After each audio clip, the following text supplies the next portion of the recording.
Anda masih di Nusantara Sportcast, Nusantara TV Sportcast. Bung Ropan teruskan tadi mengenai Lino tadi, karena tadi kan Anda pengen bicara tadi kan? Iya, saya mau mulai. Lino ini kan sebenarnya dia juga belum tahu ya, kalau apa dia akan main, coach ya. Kan belum bisa diketahui, tapi suatu hal yang luar biasa saya pikir ketika ini kejutan bagi STY yang lakukan. Mungkin STY melihat bahwa karena butuh poin sekali lagi, dia perlu ada gelandang yang menyerang seperti Lino yang bisa bergerak, yang cepat. Dan yang menarik di sini bukan hanya 2 gol Lino itu yang saya lihat. Bagaimana penempatan dia untuk terus bisa membayangi Faisal Al-Ghamdi karena dia akan berhadapan langsung dengan dia. Dan lihatlah gol pertama itu. Kan yang di depan dia itu adalah Faisal Al-Ghamdi nomor 16. Nomor 16 ya. Dan sempat ditipu oleh pergerakan Lino. Lino seakan mau nembak ketika dapat dari Ragnar. Kesempatan pertama mau nembak. Dia kontrol, itu kan ketenangan dia. Dia delay kayak. Dan di situ Boy, ada 6 pemain Arab Saudi yang berdiri di depan dia. Yang paling dekat adalah Faisal Al-Ghamdi. Dia coba untuk bisa menembak tapi dia tahan kakinya. Faisal tuh berputar. Berputar salah. Ya? Faisal pikir mau ke sebelah. Nggak tahu Lino dia taruh di sebelah sana. Itu kan sulit. Kelas. Makanya ada 6 pemain itu kan kaget semua dan kiper nggak ada reaksi. Ya kan? Betul. Ahmed Al-Ghazar itu diam aja. Dia cop di pojok gitu. Saya pikir ini ketenangan bagaimana mengontrol peluang dan bagaimana kecerdasan dari Lino ya untuk bisa pemain muda dia kan banyak tempat di tengah kerubutan banyak pemain seperti gitu. Iya. Gimana Bung Nova lihatnya sosok ini dan dikaitkan dengan golnya tadi? Lino salah satu pemain yang menurut coach sangat luar biasa ya. Sangat luar biasa dalam arti secara mental, secara skill. Dia sangat pemain yang sulit dicari lah. Nggak semua orang punya seperti Lino. Begitu ya. Dan itu keluar dari mulut coach dari sendiri. Dan coach sampaikan juga kepada pemain ya, dia minta ya pemain bisa seperti Marcelino. Dalam arti dia bisa berkreasi dengan mengimprovisasi apa yang dia mau di lapangan. Jadi kelihatan dia seperti pemain yang dikasih tahu iya, tapi dia punya plan ABC yang bisa untuk bagaimana dia bisa keluar dari situasi yang menurut Lino atau di pertandingan situasi itu sangat sulit buat dia. Jadi secara kreatif, secara improve kan Lino menjadi pemain yang sangat-sangat multi talent lah menurut kami. Dan kenapa Lino ya, memang setelah kita analisa memang terbiasa coachin H-2 tuh sebenarnya pemain sudah tahu Bang. Sudah tahu siapa yang sudah dibilang siapa main. Yang mau. Jadi di saat latihan, bagaimana kita menyerang, bagaimana kita bertahan, kita udah memakai pemain yang akan kita pakai di pertandingan. Jadi semuanya udah disiapkan, bagaimana nanti boleh ada di sini, Lino lari kemana, saat defend harus kemana, semuanya harus kemana, itu memang udah kita persiapkan. By design semua. By design semuanya. Jadi formasi ini larinya bagaimana, bertanya kalau ini siapa yang lari itu udah kita siapkan termasuk set piece, bagaimana bertahan, bagaimana. Iya. Tapi karena tadi Lino punya sesuatu yang kreativitas yang dia miliki, itu yang sehingga dia bisa melakukan sesuatu yang di luar nalar. Di luar aturan baku, Bos. Dan banyak kan bek-bek lawan itu agak sulit untuk bisa mengantisipasi. Di saat ada Ragnar di depan dan Rafael, selalu kan Lino muncul. Kita bisa melihat dia muncul cepat. Seperti yang hampir dia bikin gol yang di menit-menit awal kan. Ada bola umpan, Ridho angkat jauh. Nggak ada yang tahu bahwa dia ada di situ kan. Cepat dia untuk bisa masuk. Betul. Jadi memang itu yang kita buat di latihan. Itu udah dibuat di latihan ya? Sudah dibuat. Bahwa dia muncul. Itu dibuat di latihan? Didesain gitu ya? Didesain bagaimana saat kita penonton kita nggak tahu nih. Di lapangan nggak tahu. Sepertinya itu sesuatu yang terjadi sesaat gitu aja. Tapi itu by design semua. Yang Lino memang harus muncul gitu ya? Yes, Lino Ivar memang kenapa kita pasang Lino Ivar yang mempunyai penetrasi ke depannya bagus ya kita pakai itu sih. Dengan Tom kenapa ada di sana dengan akurasinya Tom ya itu kita pakai. Coach perhatikan nggak Ragnar tadi?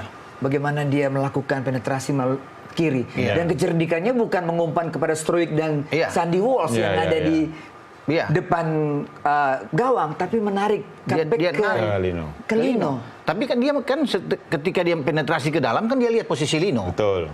Dia sempat lihat posisi Lino, jadi lebih memungkinkan Lino memang. Tapi kalau orang lain pun kan akan agak panik juga kan. Lawan kan banyak di situ.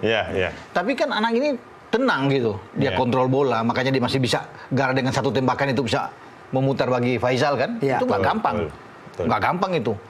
Dan dia bisa melakukan dengan baik. Tapi umpan dari Ragnar ini kelas juga memang kelihatan. Gol kedua juga berawal dari Lino, dari sisi kanan. Lino yang pegang bola, kasih ke Verdong. Ada one touch dengan Verdong. Gimana Bu Coach Nova ngelihatnya skema atau terjadinya gol itu? Ya memang ini berbeda dengan saat kita lawan Jepang ya Bang. Kalau lawan Jepang kan kita bisa melihat saat Jepang melakukan defense kan kompaknya sangat luar biasa.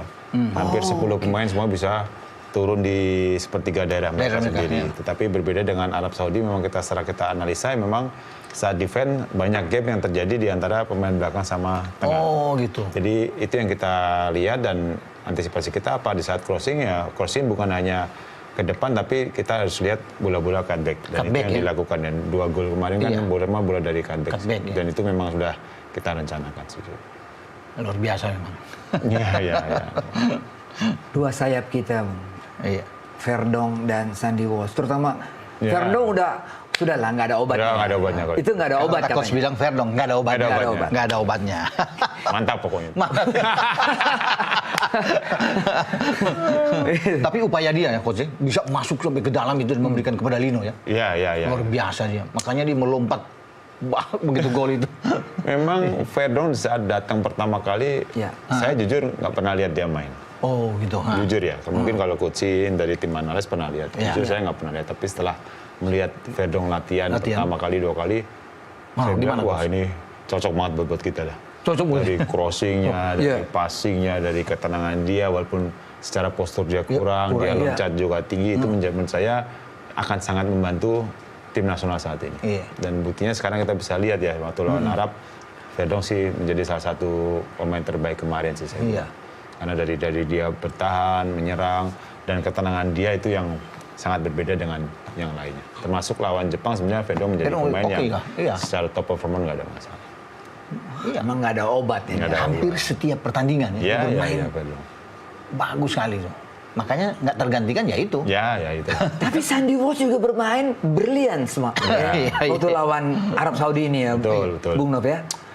Sandy salah satu orang yang selalu sangat kerja keras ya di latihan, dan orang yang sangat humble di luar, dan itu menjadi poin positifnya dia. Tapi secara kerja keras dia memang salah satu pemain yang punya pengalaman cukup baik ya. Kapan dia harus bertahan, kapan dia harus menyerang, saya lihat dia ambil putusannya juga sangat-sangat baik sih.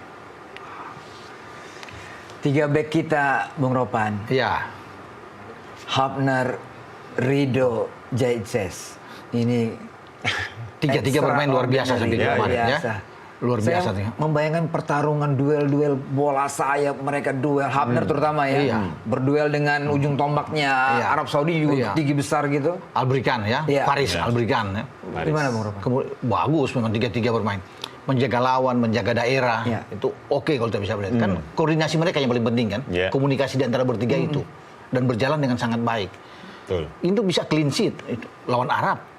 Luar biasa, dan kita bisa menang 2. Sebenarnya kan 1-0 aja cukup, yang penting menang. Tapi 2-0 bahkan bisa lebih sebenarnya, karena peluang kita kan banyak untuk bisa mencetak gol. Tapi koordinasi di belakang saya bilang berjalan dengan baik. Kekompakan antara Rido bermain juga, Bos ya.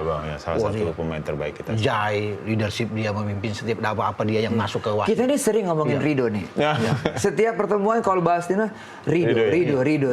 Iya kan? Nah, kita coba tanya dari Coach Nova sendiri bagaimana figur Rido ini di dalam dan di luar lapangan. Apakah mungkin coach dia bisa bermain di luar lebih bagus ya, biar lebih tenang. Menurut coach bagaimana? Kan beliau kan juga defensore. Iya dong. Defensore.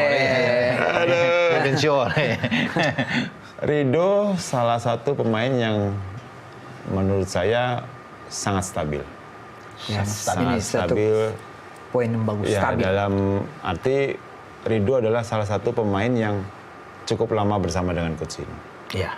Karena dari tahun 2020 Coach Shin datang, kita TC di di Chiang Mai di Thailand. Rido, Witan, Nando itu Pak Arhan itu pemain-pemain yang sudah bersama dengan Coach Shin lama. Udah lama. Dan dalam perjalanan waktu pernah Rido dimaki-maki habis lah. Oh ya? Dimaki-maki habis di kita waktu Piala Asia yang waktu kita ada Covid Bang di Kuwait. Arab di Kuwait bukan di Kuwait, di daerah Arab pokoknya. Kita satu grup sama Vietnam, Thailand waktu itu. Dimaki-maki tuh. Maki-maki, pokoknya ada satu momen yang harusnya Rido dimaki-maki, dan itu menurut saya membuat secara mental Rido semakin jadi. Secara mental bagaimana mereka mental dengan coaching yang cukup lama. Agak tertantang dia. Jadi saat ini menjadi Rido semakin matang dengan bermain, apalagi sekarang dengan bermain dengan JID, Justin, mungkin ada Jordi, Elkan atau apa, itu membuat Ridho semakin dewasa dalam bermain, dan saya lihat dia semakin tenang dan semakin matang. Dan saya berharap sih Ridho harusnya bermain di luar ya. Dan harusnya bermain secara level, harus di luar ya? Bermain di luar. Secara level boy, harus dan di luar. Saya minta jangan cari nyaman sih. Kalau dia terlalu nyaman di Indonesia ya dia nggak akan berkembang. Nggak boleh nyaman terlalu nyaman. Iya. Harus ada tantangan. Harus ada tantangan. Harus ada tantangan loh. Harus keluar. Memang banyak juga yang bilang begitu. Ini yang ngomong coach sendiri loh ya. Bukan kita loh. Kita kan sering cuma usul-usul aja. Ya benar juga bilang kan kalau sudah cari nyaman. Pak Marji juga bilang. Pak Marji iya. Sebaiknya memang keluar. Benar juga iya. Harus begitu. Dan dia pas ke bermain di luar lebih matang lagi pasti ya. Matang lagi. Begitu. Aset buat kita. Aset masih muda. Yes. Nah, kita tahu kan kita bahas kemarin Bung Ropan sebelumnya tentang performa gelandang Arab yang 4-1-4-1 itu. Empat-empatnya muda semua. Kecepatannya luar biasa, ya kan? Ya, kemarin walaupun tidak diturunkan full oleh coachnya Raven ya. Iya, Renard ya, Herve Renard. Nah, tapi double pivot kita kemarin yang Anda lihat gimana? Tom Haye yang kemarin lebih banyak lari dan Ivergen. Yang tidak diduga kan tidak bermain melawan Australia itu adalah Muhammad Kano. Kemudian dia tampil. Tapi waktu kita tahan Arab di Jeddah, Muhammad Kano main dengan Mancini. Tapi kemudian dia main. Ya, dia kemarin main sama Aldo Sari kan, Nasir di tengah. Mereka punya kuat. Ya, ada juga di sebelah kanan mereka dan kiri sangat baik.